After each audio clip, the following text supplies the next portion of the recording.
Hey, it's Drip and welcome back. In this video, I'm going to be going over the different filter types and how I use them to create tone and movement in the sounds that I create. I don't want this video to be too long, so I won't be polishing up these sounds to their fullest potential. I just wanted to show you how to get the basic sounds out of these filters so that you can get started right away. I'll go over post-processing and polishing up sounds in a future video.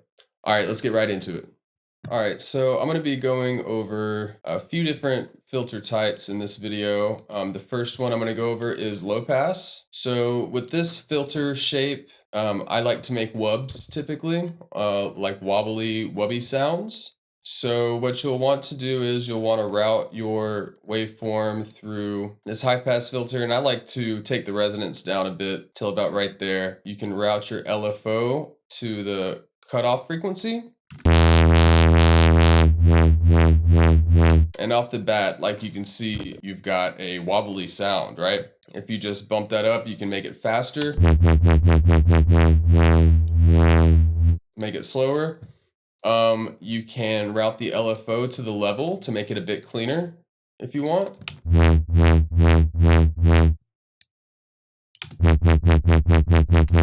And you can just mess with the LFO shape to kind of get the kind of wub that you like.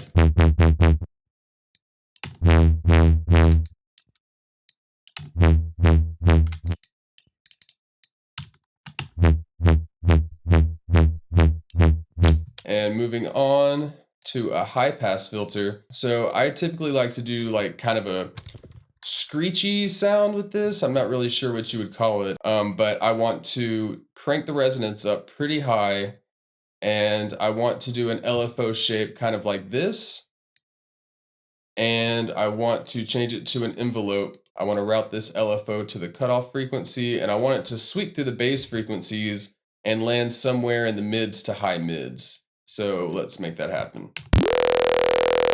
Yeah, something like that, right? And maybe I can even do this.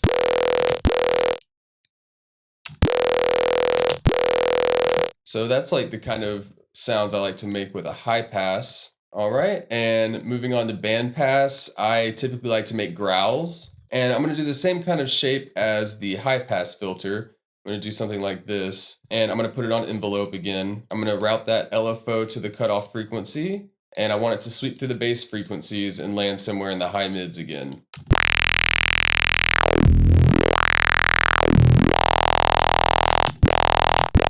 Yeah, something like that.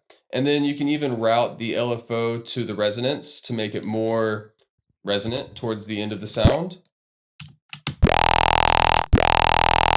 That sounds good. And sometimes I like to route the LFO to the mix knob just a little bit at the end of the sound, just to bring back some of those missing frequencies, right? And just fill out the sound a bit, just a little bit.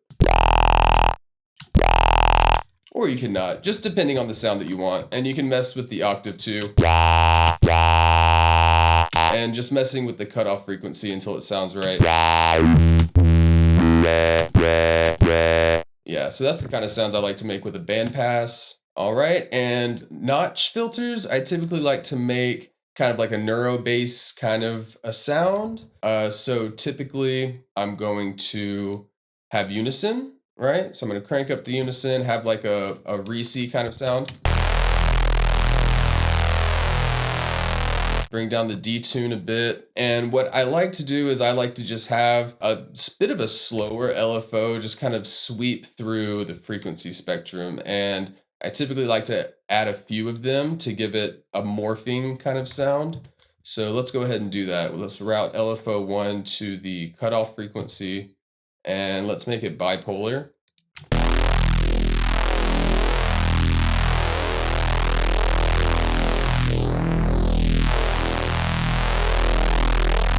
And you just, got to find the sweet spot. And then you can route this filter 1 to filter 2 by clicking this filter 1 option on filter 2. And then you can do the same thing, route the LFO1 to the cutoff frequency.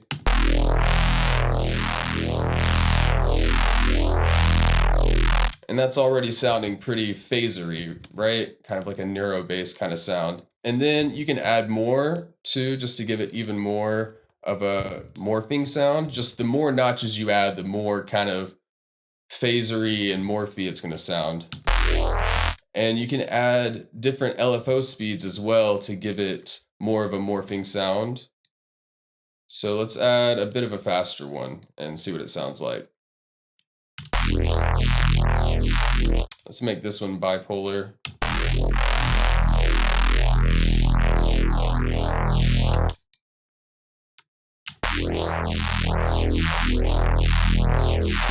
Okay, and typically what I like to do on a neuro bass kind of sound, I like to take a low pass filter and I like to take an LFO and take it off tempo mode to just seconds. And I like to route that to a macro so that I adjust the timing of the filter moving by the amount that I move the macro knob. And I'll show you what I'm talking about right now. So let's go ahead and take this low pass filter. Let's route LFO3's frequency. Let's take it off tempo mode and put it on seconds. And let's route this LFO to the cutoff position and turn it all the way to the right, and then move the little knob thing all the way to the left. And then we can route macro 1 to the frequency. You're just gonna have to play around with it to get the timing, but just listen to what happens.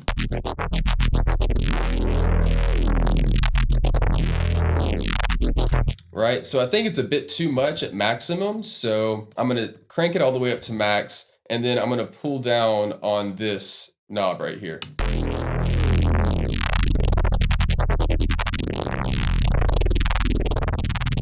And that sounds about right. So whenever I am moving this macro knob, I can make it go super fast or super slow.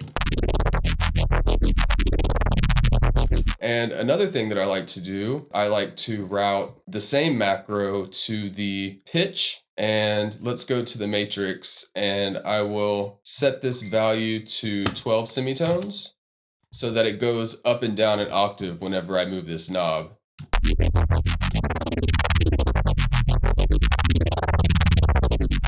And I just think that sounds really cool, and it has that classic kind of neuro bass kind of vibe to it. Okay, moving on to the peak filter. So I typically like to do more of a kind of a screechy sound again with the peak filter.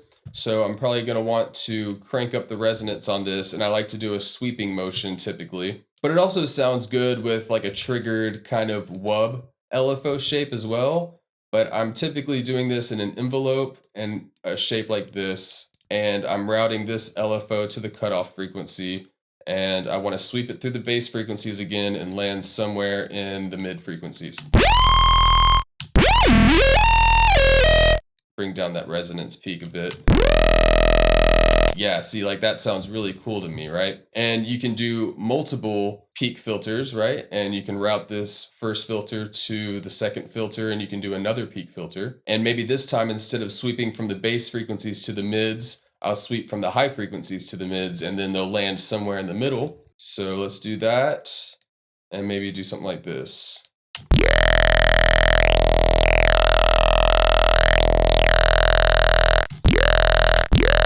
I mean, that sounds pretty cool, right? The more filters you add to a sound, the more just unique and dynamic it's going to sound, right? I like using this filter. So each of the filters in Vital are morphing. So this one morphs from a band pass to a notch filter, and it's got this weird filter in the middle that kind of looks like this. And I really like that. And if you crank up the resonance, you get this cool little shape right here. And then if you modulate the cutoff frequency of this filter shape, you can get some really cool sounds.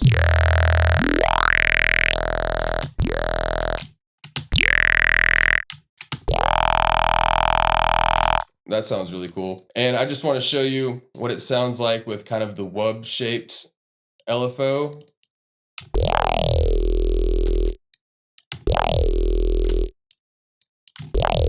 And then if you go to trigger, crank up the resonance a bit maybe.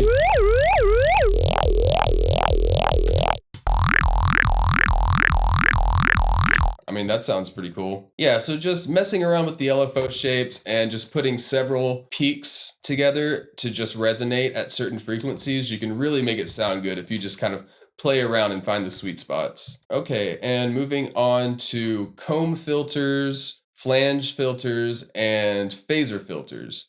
So all of these filters are going to have a tonal sound to them. You can get like really froggy type sounds coming out of them. I really like using these filters.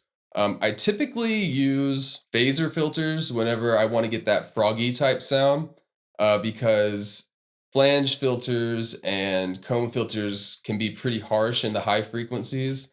But this is really similar to peak filters because that's essentially what it is. As you can see right here with this comb filter right here, it's just a bunch of peaks, right? I mean, literally a bunch of peaks. So you're going to get a similar sound to that peak filter vibe. So let's mess around with this filter and just see what we can get out of it. See, so you've got that classic peak filter kind of sound, right? And then with these, I like to do the same kind of LFO shape. But I mean, you can just mess around with whatever LFO shape. I mean, really just experimentation is what is gonna make you discover really cool sounds that you may have not have been aware of before, It's all about experimenting. All right, let's route this LFO to the cutoff position and sweep it through the low frequencies.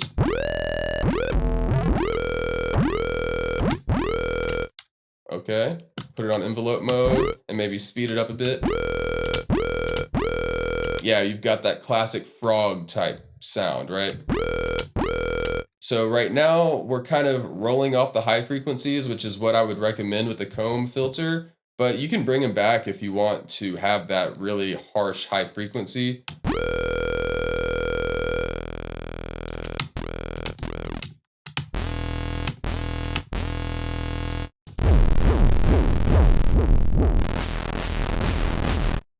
I mean, see, it can get pretty harsh with comb filters, but you can get some pretty cool, like, phasery kind of sounds. Okay, so that's a comb. There's not much difference between a comb and a flange filter. The flange filter has a bit more depth in between the peaks. Let's go ahead and put this back on an envelope LFO.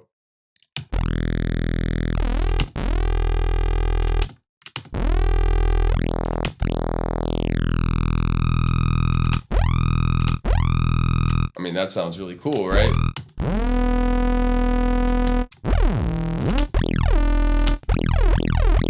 You can make some pretty neat sounds with that. Let's try cranking up the unison. That sounds pretty dope. And then see, you could even combine this sound with a notch filter. Let's put on some distortion and compression.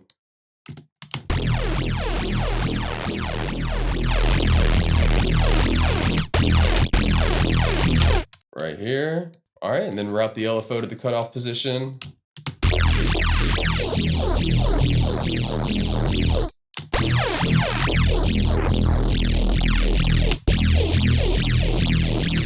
I mean, that sounds pretty cool too. Yeah, so you just experimenting and messing around with stuff. I think maybe even a phase filter could be cool. So you can turn this all the way down and freeze it in position and turn the offset down, and it basically just becomes a phaser filter. And then you adjust the feedback to make it more resonant. And then you adjust the center knob to kind of adjust the cutoff frequency.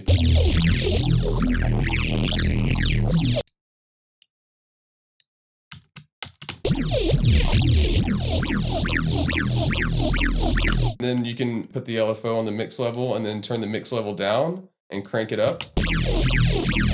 So you only get the phaser filter a part of the time. That could sound cool. All right, and moving on to a formant filter. So these formant filters are going to give you kind of like a human vocal sound, and it's gonna sound like vowels, right? So A, O, I, E, and then there's another formant filter that has A, I, U, O. And this morph knob that typically, morphs between the different filters kind of adjusts the cutoff frequency for these formant filters. And then what typically adjusts the resonance kind of moves the peaks around, and also what typically adjusts the cutoff frequency adjusts the peak position as well. And you can just get different valley sounds out of these. Let's put some distortion and compression on.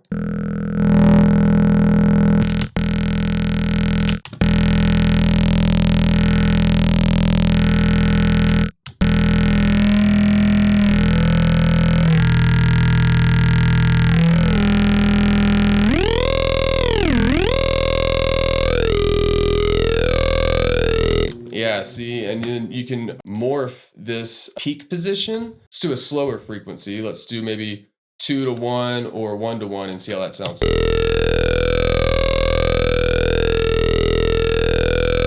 And let's put that same LFO on this cutoff position down here and see what that sounds like.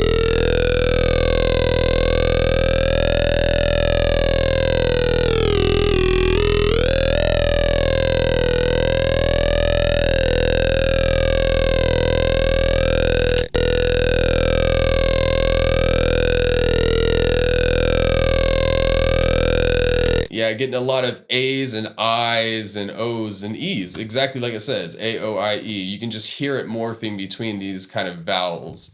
And that's what you're gonna get out of Formant filters.